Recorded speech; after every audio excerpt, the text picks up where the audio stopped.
Hey, Life Fixers! Hope you're having an awesome day. Are you ready to understand yourself, your partner, and your marriage? Yeah, you will today. If you haven't yet followed or subscribed, depending on which app you're listening to, then go and do that right now so that way you don't miss any of the upcoming episodes. Today, we've got a really interesting guest, someone who got involved in marriage, relationships, and without that really being his field. Really not. He wrote some books about it. He learned a lot about it, which is my type of learning because that's how I learned too. He wrote Dating Again, A Guide to Dating Just When You Thought You Were Done, The Sexless Marriage Fix, and a whole bunch of other ones.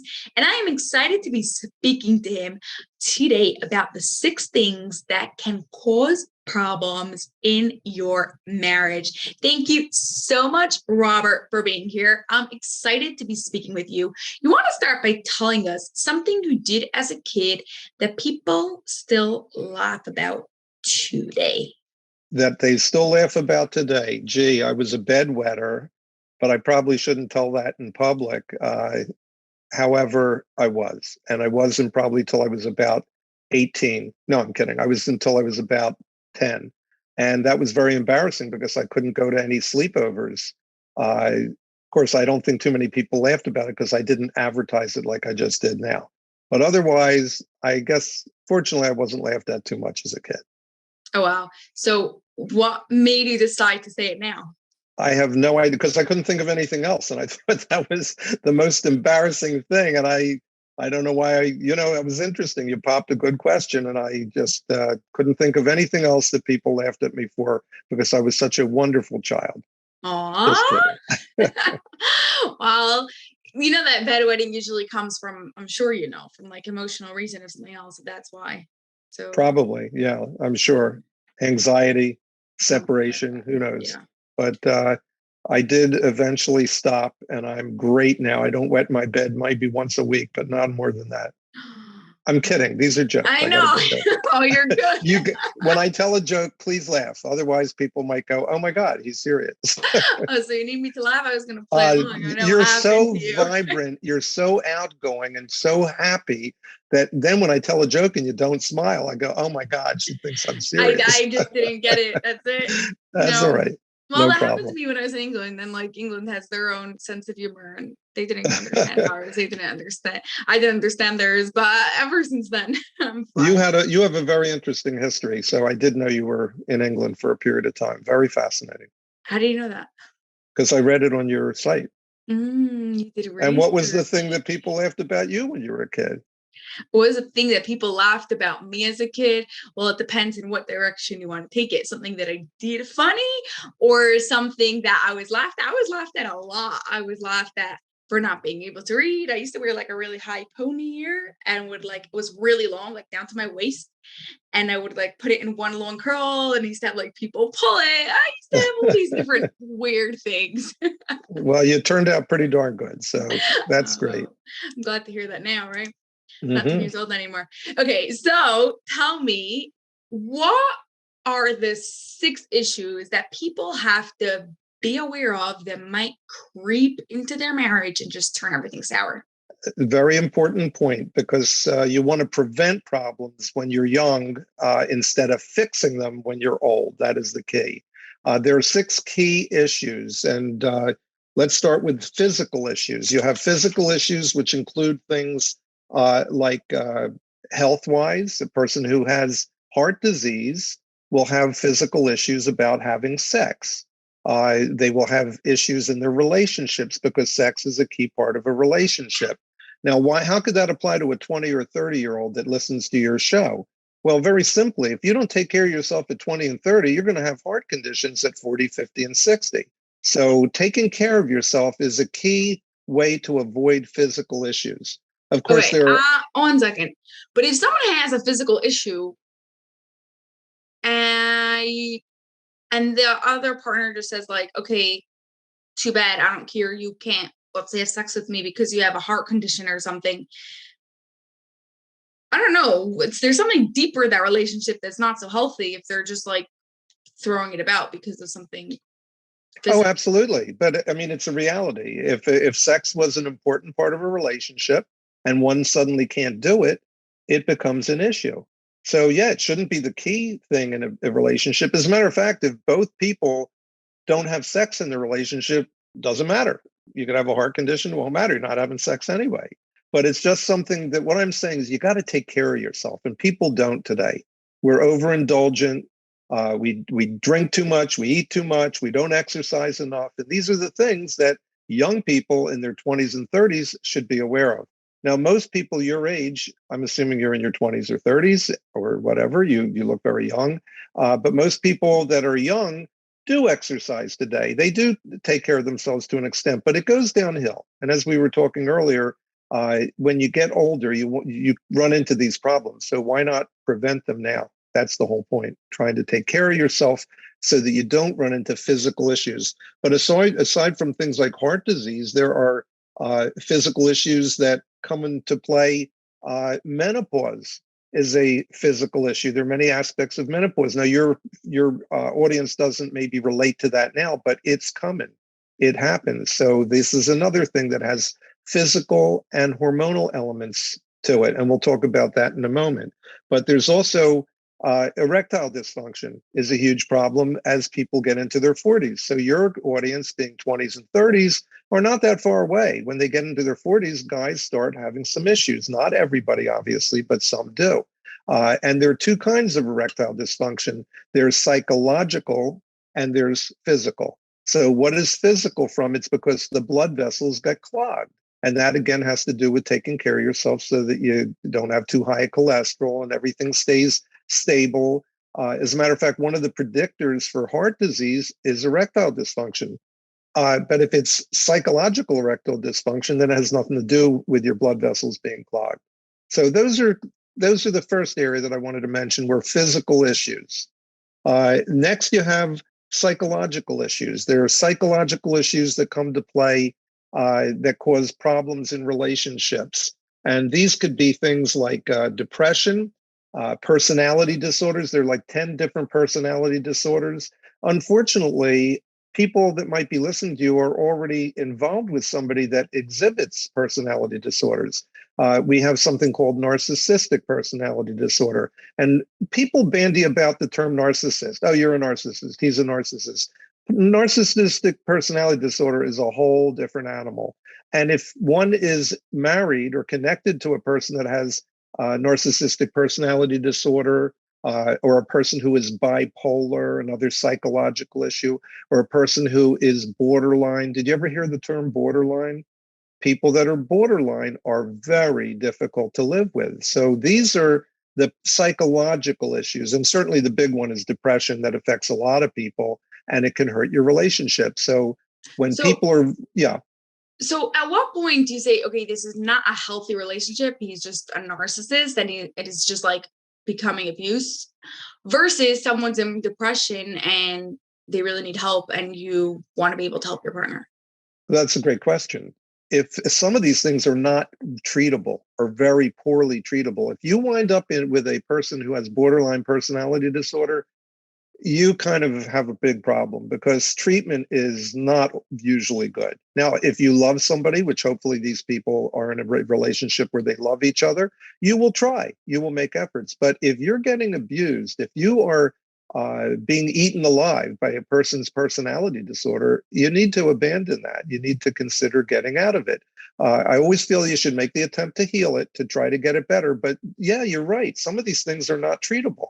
But getting to your question regarding depression, depression is treatable. It's treatable with talk therapy. It's treatable with chemistry, with antidepressants, and it's very treatable. Now, sometimes it's not. So if you're in a relationship where there's intractable depression and the person is always down and never able to even leave the house, they become agoraphobic, yeah, you're not going to feel really good about your relationship. It's going to They'll start getting deteriorate. depressed. Yeah. You're going to get absolutely. That's exactly right. So depression is one of those things that's very treatable, but it's something you have to identify. And if you see that you're in a relationship and your partner is depressed, by the way, people that are depressed oftentimes don't even seek care. They don't seek treatment. It's their partner that starts telling them, you really should get help. And they refuse. A lot of times they're just in denial. They either don't see it, or they don't want to admit it, or they're embarrassed by it. But these are things you got to fix. If you don't fix them, you're either going to lead a frustrated life, or you're going to break up, and it's just not going to work out, and you will lead to divorce. So if someone is in a situation, I feel like today, I don't know what percentage, but like there's so many people having all different sort of psychological issues. 100%. And we're not here just to like break up every single relationship, obviously, like abuse or things like that. But then what could a person do if their partner does already have this issue? And what could they do to prevent it, to help them and not become about? Well, certainly it's important to have red flags before you meet this person. Now we're going back a little further, but it wouldn't hurt for everybody to study a little bit about personality disorders. From some of the things I've studied, about 20% of the people in our population have a personality disorder. So when you said there's a lot of psychological issues, there's a lot. You're right. And if you can see that before you get involved with a person, great. Sometimes we fall in love. What is love? In the early stages, a lot of time it's lust. So we're in love. This person makes you feel good. You have a physical relationship, and you don't see, you ignore, and any of these psychological derangements you totally don't pay attention to. So those are things, when you say, what can you do? You're in the relationship, you're concerned, you find the person's always depressed, or the person's always controlling, or the person has one of the other psychological issues that you have to be attuned to. Well, you look for treatment, you seek treatment. And you shouldn't try to treat it because you're not capable. But that's where it doesn't hurt to read up on these things so you have a little idea of what they are. Now, you have to be very careful because there's something called medical student's disease, which is where when you study medicine, you think that you have every disease. And if it's not you, it's your mother, your father, your family. It's everybody you're diagnosing everybody, which is not a healthy thing to do, especially your mate. You don't want to all of a sudden tell your mate in bed at night, I think you're a narcissist or something. I think you're borderline and it's not really well treated. So I think we should get divorced tomorrow. You don't do that. No, you try to be aware of these things. But if you're frustrated in a relationship, you don't really know quite what it is. You can't put your finger on it, but something's wrong. It could be a psychological issue. That's the thing we're talking about now. But there's other. Let's go to the next one, personal issues. Okay, so we have physical, psychological, now personal issues. Personal issues, you fell out of love. You no longer are in love with this person. You're bored with them. You have financial problems. That's a personal issue. It's fighting all the time because there's no money and you want things and you can't provide them, or your spouse or partner wants things and you can't get it and you're always arguing. So those are personal issues and they can present a big problem. How do you deal with it? If you have financial issues, you might have to go to a financial counselor or get another job, or tell your partner, then if they are the big spender, you get another job. These are not things that make you happy, but they need to be addressed, because otherwise this beautiful relation that you want to keep getting better will only get worse if you have these kind of issues and you don't address them. Then after personal issues, if you want to interrupt me at any point, interrupt me. I can talk about anything you want to talk about. Interrupt. Next comes behavioral issues. Okay, bad behaviors. And a lot of us practice bad behaviors. It could be leaving the light on, not closing the door, not flushing the toilet, not pushing down the toilet seat. But those are trivial. That's going to break a marriage just from leaving lights on? No, it shouldn't, unless the person has a psychological derangement and they're obsessive compulsive, or they have depression and they get depressed because you didn't hang up your coat. I mean, these are things that people experience, they go through. I've seen these things. So I'm talking out of experience. I know that these things happen. But those are just to help me understand this. What you're saying, these things are not one of these things by itself will break a marriage, but together with other things, they can. Yes, we'll get to the final thing I'll talk about are combined issues, because almost nothing is one issue. There's usually a multitude of things going on, but I'm just breaking it down so you see what issues are around. Now, some people might listen and go, oh my God, all I got to do is hang up my coat and we'll have the great marriage and we'll be happy and we'll make love all day. But that's not usually That's what it a is. little bit too dreamy, but yeah. It's too dreamy. That's not what's going to happen. No, things are much more complex than that in life in general. So it's usually a multitude or combined issues, which we will show you how that works. But behavioral issues, I named trivial ones a moment ago. There are two huge behavioral issues that I will call syndromes because they produce a bunch of symptoms as a result of the behavior. So I'll tell you what they are, and everybody listening probably can identify with this or has heard it. There's something called withholding sex. I call it withholding sex syndrome. And why do I call it a syndrome? Is because it leads to symptoms. And the symptoms are anger, anxiety, stress. It could lead to high blood pressure, stroke, and heart attack. So if you want to kill your spouse, just withhold stress. And I'm not totally exaggerating. If you go through a marriage for many years and you have a mate who is constantly withholding sex, you're going to be anxious. You're going to be angry. You're going to get stressed out, and stress kills. So as you go through life, there are a lot of things that can make you stressful. But if you come home from a rough day at work and you want to have the comfort of physical connection, and it's always turned off because you didn't hang up your coat or some strange thing like that, that could really hurt you. It could, over time, it could make you sick.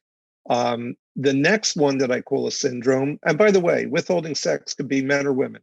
More likely, it seems to be that men complain all the time that my mate is withholding sex. But there are women, I have women come to me at times. By the way, I'm not a therapist, but people know what I write about and they ask me all sorts of questions. I have women come to me and go, my husband, he's not interested in sex. What's going on? And we have answers for that, and we'll get to that in a moment.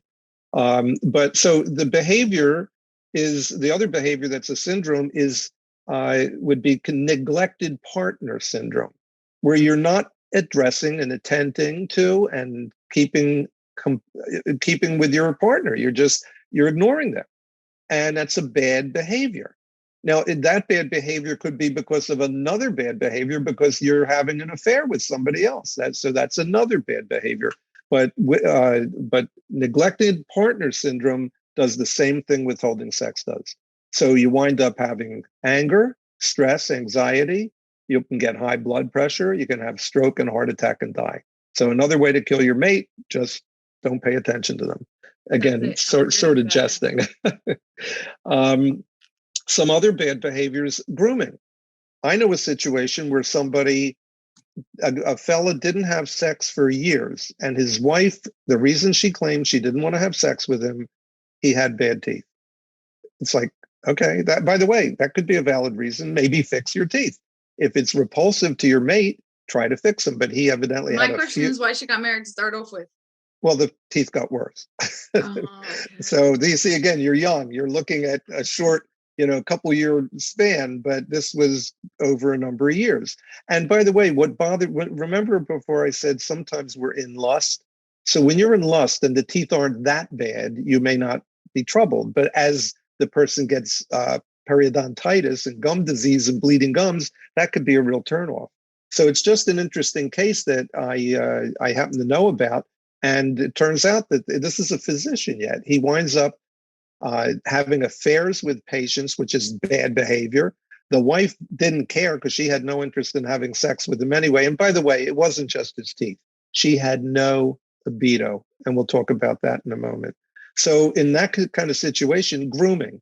If you don't comb your hair, you don't bathe, you don't put on some makeup, you do that when you first start out in a relationship. All your young couples that watch your show, they probably still take care of themselves if they did before. But by the way, if they're not, that could trouble one of their mates. And sometimes the mate doesn't want to talk to them about it, doesn't want to say it. So these are things that you have to understand exist. These are bad behaviors that cause problems. Another one known as the marriage killer is nagging.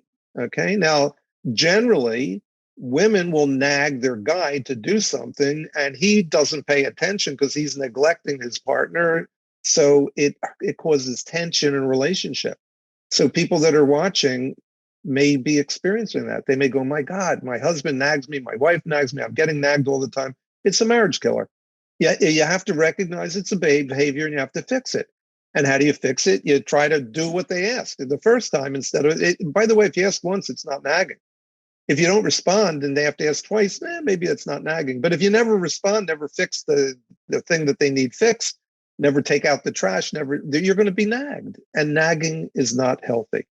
So that's another one. So we got physical, psychological, personal issues, and behavior issues. Now, here's a real big one. And it doesn't apply as much to people in their 20s and 30s, though it could, absolutely could, because we're talking about hormonal issues. And people could be young and have hormonal problems, but most times it comes later in life. So one of the things that my co-author and I talk about is that when you're having marital problems, if you're having issues, before you run to a marriage counselor, a psychologist, a talk therapist, get a blood test. And why would you get a blood test? Because if your hormones aren't balanced, if you're running on fumes and you have no estrogen, progesterone, testosterone, if you don't have them percolating in your body, you're going to have no libido. So that's a big reason that somebody might withhold sex. They're not in the mood. When you're 18 and 20, you're always in the mood. So there's a big difference because at 18 and 20, your hormones are really great. But as you get older, they diminish. So hormonal issues are a big problem when it comes to libido. And libido. Okay, now if someone gets a blood test and realizes that their hormones are out of balance, and the doctor, I'm going to guess, is going to give medication for it. Well, that's the key. Excuse me, that my co-author, that's what she kind of specializes in. There's no true specialty in this. But the interesting thing, people who treat hormonal disease would be endocrinologists or gynecologists. They would give hormones, or for men, urologists. They're the ones that usually give hormones, but most of them aren't versed in hormones, sad to say. As a matter of fact, you may, or your people that watch may have been at one time on birth control pills. Birth control pills are so unhealthy, and it doesn't have to be. The sad part is they're using dangerous hormones in birth control pills. They have been for years. I mean, for probably 60 years, they've been giving women birth control pills. And one of the components of birth control pills is something called progestin. Not progesterone, which is natural, progestin. Progestin is the medication that causes problems that was found in the Women's Health Initiative study back in 2002. This is a study where they were trying to prove that estrogen lowered women's chance of getting breast cancer. Wow, that would be great. So they had like thousands of women in the study. And what they were out to prove is that if you take estrogen, you're going to have less breast cancer, less everything. We're going to be healthier. And what happened is they had to stop the study early. And it's funny because at the time I was going to a conference with all women. I got permission to go because I'm interested in this stuff. Plus, there were a lot of beautiful women. No, I'm kidding. I went to this study, to this lecture, and they're talking all about hormones and estrogen and everything. And I'm taking notes and I'm writing everything down. And I'm going, wow, this is great. And I was writing a book about it. And then all of a sudden that summer, I hear on the news that the Women's Health Initiative study suggested that women stop all hormones. I don't know if you don't remember because you probably are too young, but you probably know that they tell you today hormones are dangerous. Women should, exactly as a matter of fact, my question was. Yeah. Yeah, they tell you hormones are dangerous, and if you got to take them because of menopause, or if you're having period issues, menstrual issues, they tell you to take the least amount for the least amount of time. But they don't tell you not to take progestin. This is insanity, in my opinion.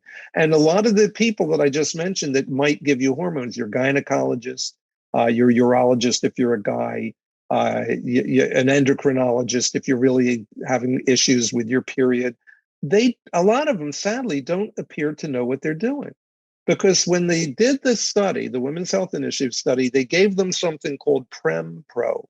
It had Premarin. Premarin was the form of estrogen they gave. Estrogen from horse urine. It's Premarin, pregnant mare urine. That's where the term Premarin comes from. Gross. It's gross, but that's what the pregnant mares in their urine, there's a lot of estrogen. That's where they got their estrogen. And Prem-Pro, stands, the pro part is Provera.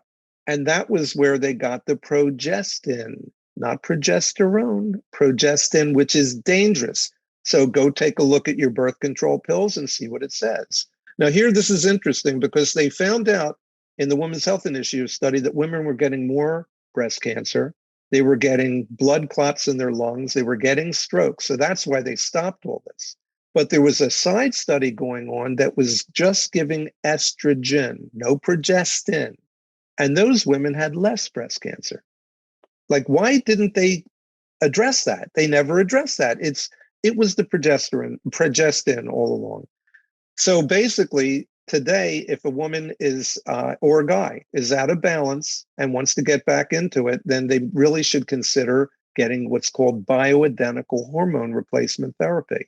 And that's something that was pushed heavily by Suzanne Summers. You might have heard of her. She was an actress, TV show years ago. And medical establishment trashed her.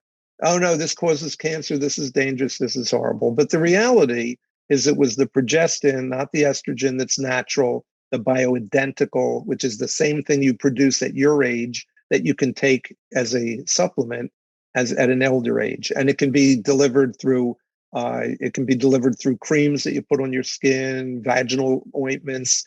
It shouldn't be taken as a pill because it has to be metabolized through the liver. That's not good.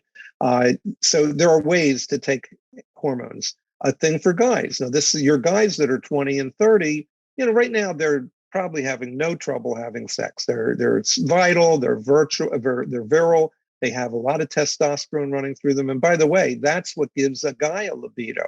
But when guys start losing their libido, going to their doctor and saying, I need some Viagra, I'm not having erections.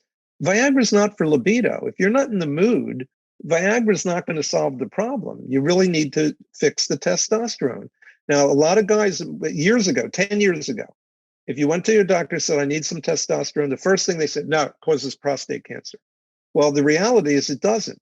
There's a fellow named Abraham Morgenthaler out of Harvard, a urologist that he's the world's authority on testosterone. He's written many articles, scientific articles, books, and he says, no, it doesn't cause prostate cancer. What causes prostate cancer is when when testosterone converts to estrogen.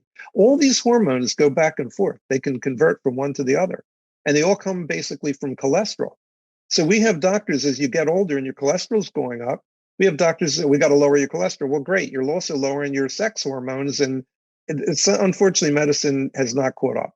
Yeah, right. So you're saying you basically have to really make sure you know what you're taking, because like when you started talking about taking hormones, I was like, oh, but you're saying there are some things that you could actually take. They're 100%. But again, you have to go to doctors that are versed in it. If you go to a doctor, for example, guy gets testosterone because his libido's down. By the way, I'm not talking about what young guys do with taking a lot of hormones to pump up and get muscular. That's dangerous. That you don't do. They think there's ways to do it that are safe, but they're probably playing with fire. But if a guy is in his 40s, 30s, he's not as virile, he doesn't feel like making love, he's not in the mood, and he's not cheating on his wife. The wife might even say, why don't you consider, some testosterone? If he goes to his doctor, a lot of doctors are going to say, oh, no, it causes prostate cancer. I'm telling you that according to the world authority, it doesn't. Now, let's say they go to a doctor who jumped on the low T bandwagon. You know what low T is? No. Low T is what's in the news a lot, not news, advertisements all the time, low testosterone. So you see all these ads on television that, do you have low T? It tells you what I've been telling you. It'll help your libido. And basically, there are doctors that are now prescribing it because it's a way to, have a patient make money.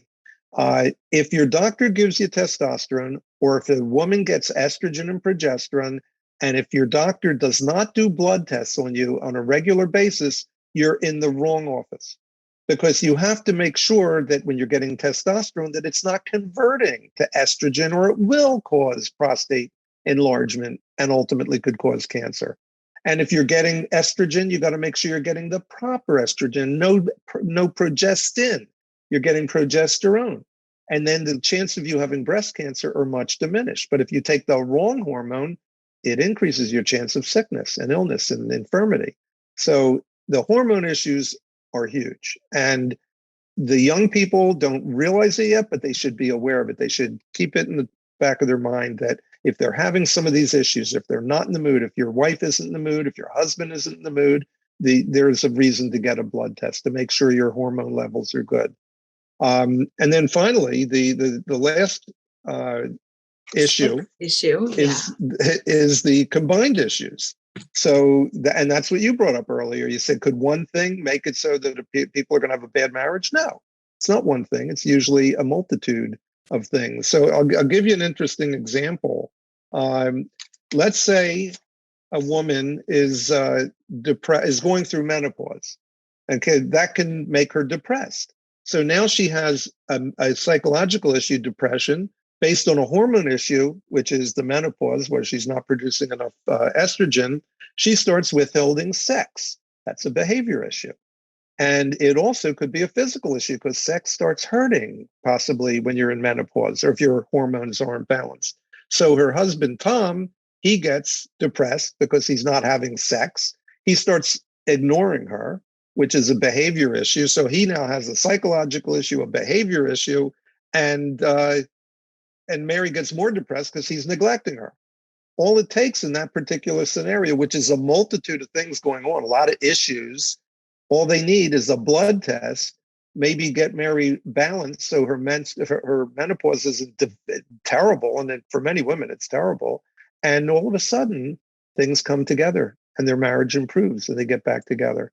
So that's a summary of the 6 issues that can cause problems that people, when you're young, look out, be prepared, prevent. Don't wait till you're there and have to fix it, which is much harder.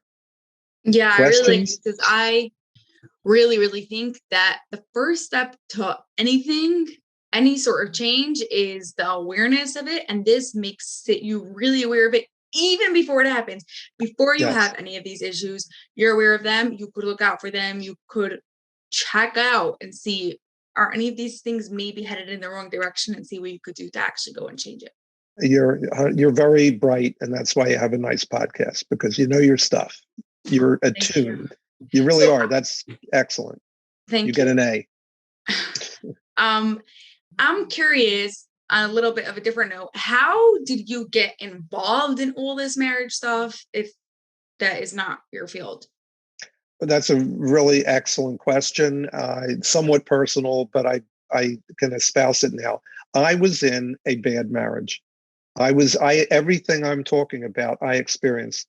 So you could go to a clinical therapist who's never been divorced, never had a hormone issue. They don't understand this. I've experienced it all. I used to write about aging, unrelated to relationships. I just used to like to write about aging.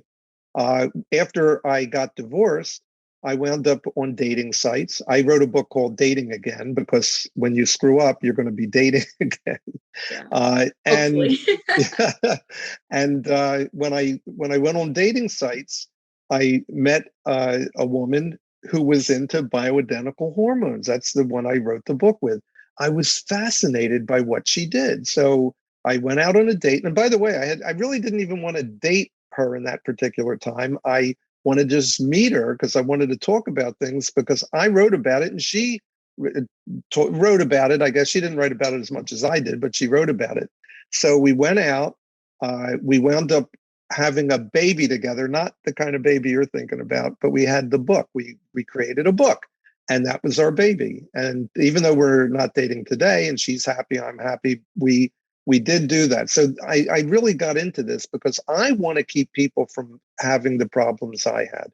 I'm really out there to try to help people, prevent them from falling into the 6 issues that will destroy their relationships. So that's how I got into it. And luckily I got into it with a woman who was heavily into issue hormones that brought it all together. It was amazing. And she actually got me to take hormones, which is why I limp. You got a client also. But no, I mean, I learned and I again can tell you from experience, they do work amazingly. And you're not going to take one hormone one day and all of a sudden be Superman or Superwoman, but it is, I'm telling you, it's a radical change. If I didn't meet her and I didn't get into this world, I would probably be shriveling up and not engaged with any kind of relationships. And that's sad because many people get like that. Many women, they lose their husband and they have no interest in ever having sex again. Not all, obviously, but some, because they have no libido. Their hormones are over. Same with guys. There are many guys, they lose their wife. They have no testosterone, no urge. I call something a catch-23, which is kind of interesting. You might have heard of the catch-22. Again, you're kind of young, but there's a movie called Catch-22. And the term means there's no way to fix it. There's just, you can't get it fixed. I created the Catch-22, which happens to also be the name of some rock group, I think. But my Catch-23 is that there is a solution, but you don't care. Think about that. There's a solution, you don't care. So you're not having sex, you're widowed, or you broke up with your partner, you're divorced, and you have no interest in meeting anybody. And there's a solution, but you don't care. So that's kind of a catch-23. You just don't care about fixing it, even though you could. So those are the reasons. I want to start using that term. It's great. I love it. I love it. Wow, it's really amazing to see what a difference. Like, I see how much energy you have and all the work that you're doing, and to imagine you being different ways is a little bit hard. So living proof is the best thing. That's my point. So, I'm not the PhD, I'm not a psychotherapist, but I've been there. I've done it. I've seen it. Every one of the issues we talked about, I experienced. I know that they're deadly. They're dangerous. You could hurt your loved one. Your people need to be aware of these things so that they don't fall down those rabbit holes and ruin their life and then wind up divorced and possibly divorced and no interest in doing anything. Could happen. There are ways to fix it. You just have to want to. Yeah. So there you go. Awesome. Thank you so much, Robert. Before we get to our final question. Sure. Hopefully not the second reason people laughed at me when I was a kid. No, I'm kidding. Go on. No, a little bit of a different one. Where could life fixers connect with you and learn more about you? Get your books. My website is www.robertmfleisher.com. So it's Robert. M as in Michael. Fleisher is spelled F as in Frank, LEISHER.com. And that's my website. It mentions my relationship books, my books about dating, my books about the sexless marriage, things like that. I write novels as well. So that's on another website. But for what they'd be interested in, that would be a way to connect with me and learn more about what we just talked about today. Thank you for asking that. Amazing. Yeah, that will be in the show notes for everyone to go and find. And now for our final question, the one that I ask everyone is, how would you describe an extraordinary relationship without using love, trust, or intimacy? I guess I would say respect, common interests, and a good heart. One of the most important things in life is to meet somebody who has a good heart. It's so important. It's more important than beauty. It's more important than anything. A good heart, and you have to respect the person that you love. Yeah, it's beauty on the inside, right? Yeah. Awesome. Thank you so much, Robert. Thank you for giving me the opportunity to get to talk with you. And hopefully my goal is to let people learn how to deal with their relationships, make them better. And I know that's yours too. So I think we came together in a good fashion. Thank you so much. Yes. That's all for this episode of the Life Picks University podcast, but I have a huge favor to ask of you that will not only support the show, but will also help the people you love most. We are striving for 1 million downloads by the end of 2025, and we can't do this without your help. If you love this episode, please share it with 2 of your family and friends so they too can rewire their brains to have an extraordinary marriage. It was awesome spending time with you, and I'll see you on the next episode.